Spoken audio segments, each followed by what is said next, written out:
The game industry has been full to bursting with reboots, remasters, remakes, and sequels for a while now. So every so often a game comes around not to reinvent the industry, but to be something new and refreshing. Banishers: Ghost of New Eden is just that, an ethereal breath of chilling air. The first moments of the game set up the theme so well, and they do so simply through character moments that allow us to see the basic thesis of each character's motivations. And the storytelling only gets more enticing as the game goes on. Dontnod has successfully taken me off guard with an action-adventure game about 1600s American Ghostbusters that I didn't even know I wanted to play. A drama-filled romantic action romp dripping with fantastic concepts, intelligent writing, and emotional beats that hit.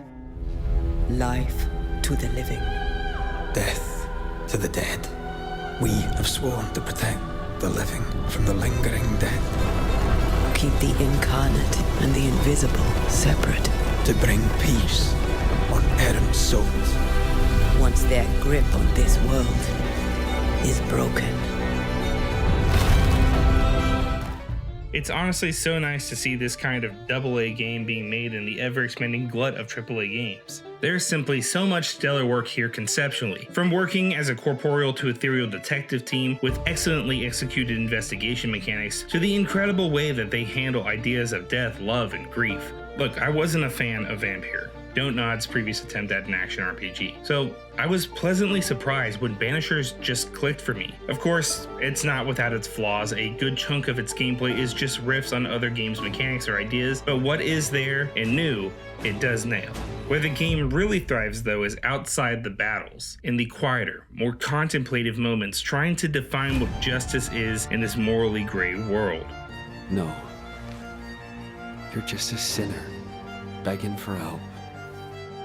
A solid action game about ghost therapy full of colonial drama, true love, and philosophic grays with some really talented voice acting, all culminating in a world and characters that ironically are kinda hard to say goodbye to. You may think you're done with your ghosts, Red McCraith, but they aren't done with you. Banishers: Ghost of New Eden begins simple enough. Two ghost and ghoul hunting Banishers are coming to assist with a particularly nasty bit of death lingering. Red McCraith and Antea Duarte are lovers, a mentor and apprentice, and partners all rolled into one. Their friendship is evident from the get-go, and their relationship and love is real. Antea is strong-willed, but she's also a far more by the books and practical woman. Though she does make jokes and banter, she's all business all the time, which counters and entangles with the more light-hearted and hard-on-the-sleeve-wearing mentality of Red.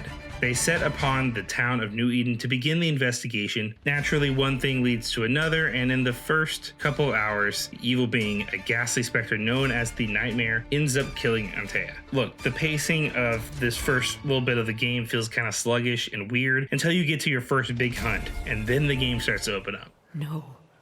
Look at it.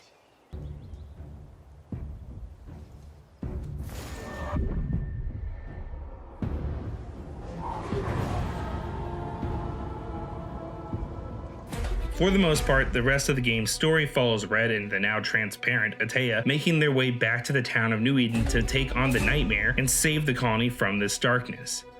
But along the way, you have a secondary oath to uphold. You see, Antea's own spirit has the chance to be restored, or given a proper ascension. Red, a man racked with love and grief in equal parts, is willing to do whatever it takes to bring her back. But ultimately, that choice is gonna fall on you, the player.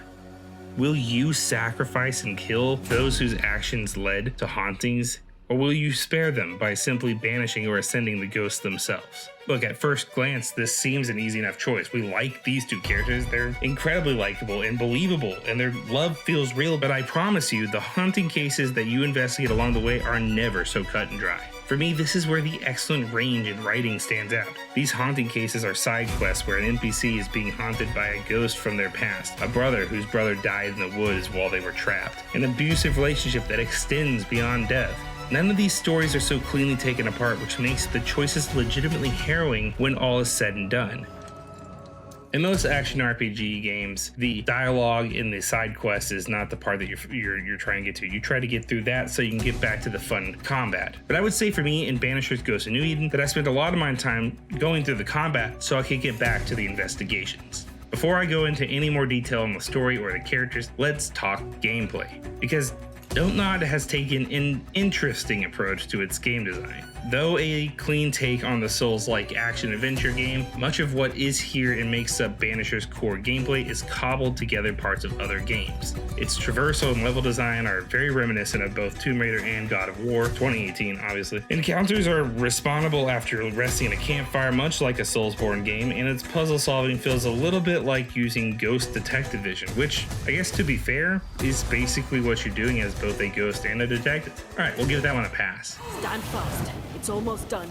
On the combat front, the initial swordplay is clunky with inconsistent hitboxes, input lag, and chunky feeling movement. Fortunately, adding in the zest of death in the form of Antea's ecto punches is just what this game needed. Each tool added to our power couple's repertoire began to create something that felt less familiar and mostly landed its loftier ideas of swapping between living and dead combat. Unfortunately, the game still struggled to keep encounters outside of big boss battles or the ritual fights from feeling stagnant.